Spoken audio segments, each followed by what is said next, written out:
Assalamualaikum warahmatullahi wabarakatuh. Salam sehat dan salam sejahtera bagi kita semua.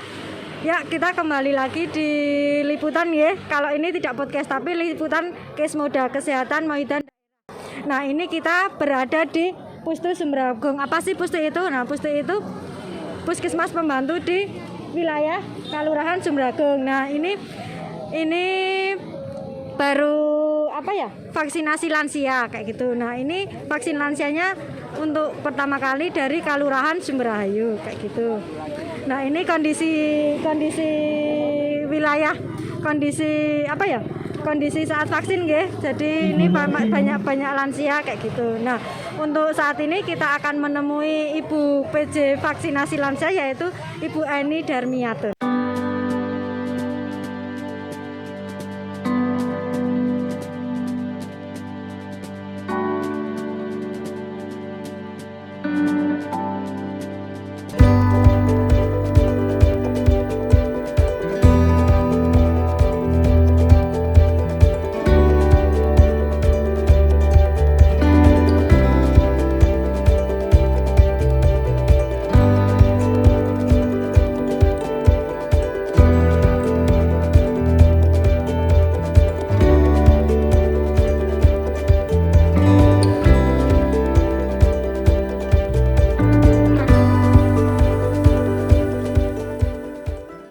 Ya, kita sudah bersama dengan tim Korim Puskesmas Mohidan, yaitu tim koordinator imunisasi vaksin kayak gitu. Nah, ini kita dengan Ibu Eni Darmiyato. Nah, apa kabar Bu Eni? Alhamdulillah kabar sehat dan baik. Gimana Mbak Eni ya kabarnya? Alhamdulillah baik. Nah, Bu Eni di Puskesmas Mohidan kalau boleh tahu sudah berapa lama gitu?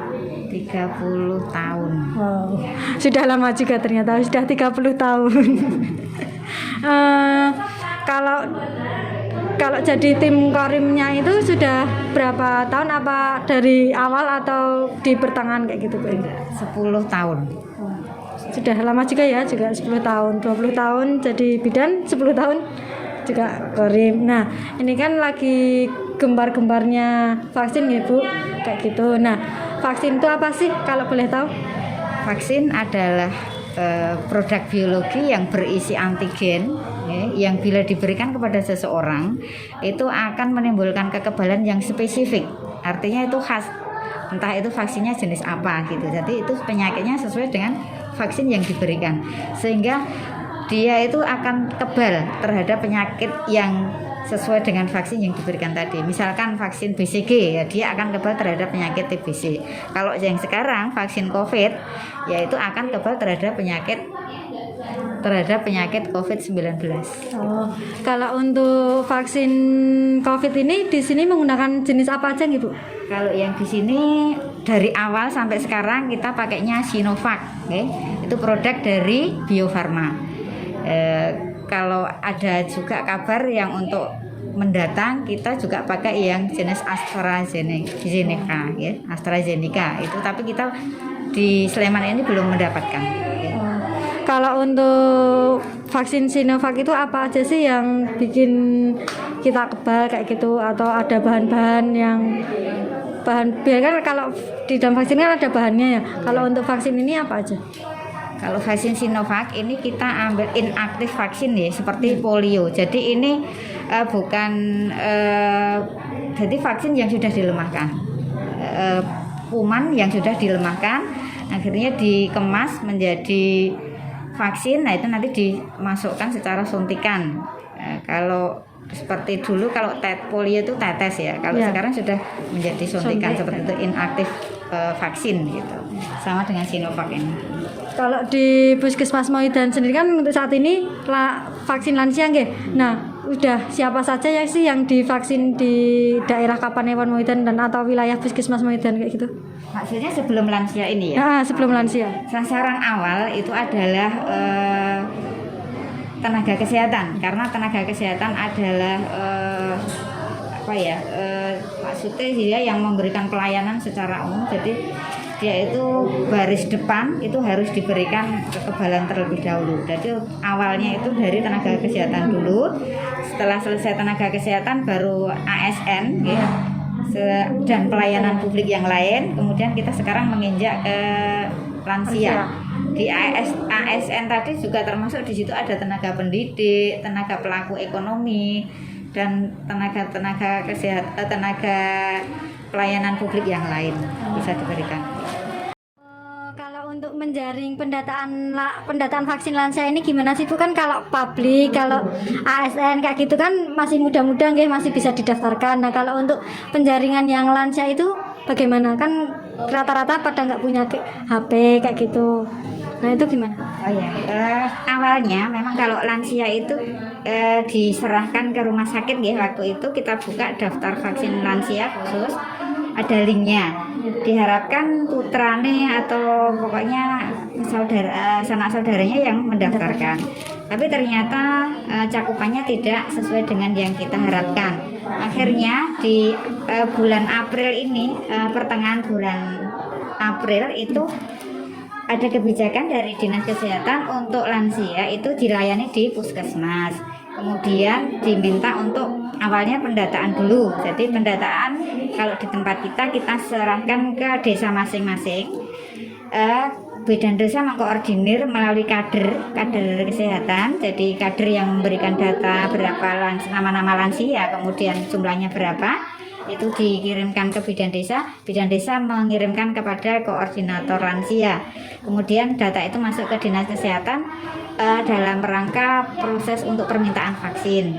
Setelah data sudah fix, ada koordinasi antara pemegang lansia dengan farmasi dengan pemegang vaksinasi. Akhirnya dilakukanlah vaksinasi ini dengan kebijakan dilakukan pendataan manual dan pendaftarannya juga lewat puskesmas langsung. Jadi tidak didaftar langsung oleh lansia itu. Kalau untuk semua keseluruhan lansia yang udah didata itu ada berapa nggih Bu? Kan di sini ada 4 kelurahan nggih. Iya. Kapanewon Medana itu ada berapa? 7.726 sekitar itu. 7.700-an lah seperti itu. Banyak. 4 desa. Banyak juga ya Bu ya. Kalau untuk sekarang kan untuk Kelurahan Sumberrahayu, nanti selanjutnya akan disasarkan kemana nggih? Ke Sumbersari itu yang sudah siap kemarin datanya Sumbersari, kemudian nanti mungkin Sumber Arum dulu, baru terakhir karena yang banyak lansianya itu di desa Sumber Agung. Menunggu kesiapan mereka juga logistik kita dipersiapkan biar nanti tidak kacau. Jadi alurnya kita setelah selesai Sumber Rahayu, kemudian Sumber Sari, Sumber Arum, baru nanti kita Sumber Agung yang sasarannya paling banyak. Kalau kan tadi udah nggih pendataan lansia kan melewati kader kayak gitu, kader kesehatan. Nah, kalau untuk lansia yang tidak mau divaksin dan belum terjaring untuk selanjutnya, apakah akan ada penjaringan selanjutnya atau gimana? Atau untuk lansia yang tidak mau divaksin apakah dipaksa atau akan diabaikan kayak gitu? Kita nggak ada paksaan gitu, karena memang kita targetnya 70% dari jumlah penduduk itu tervaksin. Karena untuk mendapatkan herd immunity atau kekebalan kelompok itu 70% dari jumlah penduduk itu tervaksin. Kalau terpaksanya lansia ada yang menolak, ya memang itu hak mereka. Jadi kita nggak boleh memaksakan. Nanti seandainya beliaunya itu sadar mau imunisasi, ya kita layani dengan mengacu pada hasil screening. Hasil screeningnya nanti bagaimana? Kalau memang dia lolos dari screening, ya kita lakukan vaksinasi dengan pengawasan yang lebih ketat seperti itu. Untuk screen kan tadi ada lolos screening ya Bu ya. Nah untuk kriteria lansia yang bisa divaksin itu apa aja sih? Kriterianya ada di belangko screeningnya itu ada 7. Terutama ada di awal itu untuk pemeriksaan klinisnya ya, itu dari suhunya bagaimana, suhu harus di bawah 37,5 ya. Kemudian nanti tensinya harus di bawah 180/110 ya. Kemudian nanti akan ditanyakan seandainya ada keluhan-keluhan yang ada di dalam screening itu, ya nanti biasanya akan ditunda. Tapi kalau keluhannya tidak semuanya, baru boleh dilakukan vaksinasi seperti itu. Ada pertanyaan, ada 7 pertanyaan. Di aplikasi sudah ada. Nanti jadi kita ngacunya di aplikasi tadi. Kalau untuk kan vaksin ini 2 dosis nggih Bu nih. Iya. Nah, apakah kalau kita sudah selesai 2 dosis itu akan benar-benar kita tidak akan terpapar misalnya? Ya. Kita kembali ke awal lagi bahwa vaksinasi itu terutama yang Sinovac ini memberikan perlindungan itu hanya 65,3%. Jadi tidak bisa 100%. Kita harus ingat itu. Jadi masih ada kemungkinan bisa terpapar. Tapi tidak seberat kalau belum diberikan vaksinasi. Jadi insya Allah kalau seandainya seseorang itu sudah mendapatkan 2 kali vaksinasi, kemudian dia terpapar oleh virus COVID-19, dia tetap bisa terkena, tetapi gejalanya tidak seberat dan tidak separah kalau yang belum pernah vaksin. Dan insya Allah kemungkinan untuk angka kematiannya juga lebih rendah, ya, seperti itu. Jadi tapi tetap harus memperhatikan, walaupun kita sudah mendapatkan 2 kali vaksin, itu harus tetap memperhatikan prokesnya, gitu. Jadi tetap 3M-nya tetap, kemudian 3T juga tetap, ya, seperti itu. Ini terakhir ya Bung ya. Untuk pesan dan kesannya vaksin ini apa nih? Untuk masyarakat ya? Iya, untuk masyarakat. Ya, pesan dan kesan saya untuk masyarakat, terutama pesan saya, marilah kita dukung dan kita sukseskan bersama-sama untuk vaksinasi COVID-19 ini agar bisa memutus rantai penularan dan pencegahan terhadap virus COVID-19. Dan semoga dengan kita tetap menerapkan protokol kesehatan dan mendapatkan vaksinasi, COVID-19 bisa segera hilang dari Indonesia dan dunia pada umumnya. Hanya demikian pesan saya. Mudah-mudahan dengan suksesnya vaksinasi COVID-19 ini benar-benar kita bisa kembali kepada kekuatan ekonomi, kekuatan kesehatan kita, dan bangsa kita juga menjadi bangsa yang lebih berkualitas lagi. Demikian pesan saya. Terima kasih nggih Bu Ani atas waktunya sudah mengganggu nggih ini pada saat vaksin nggih. Semoga kita bisa bertemu di lain waktu dengan tema yang beda lagi. Insyaallah. Saya akhiri. Wassalamualaikum warahmatullahi wabarakatuh.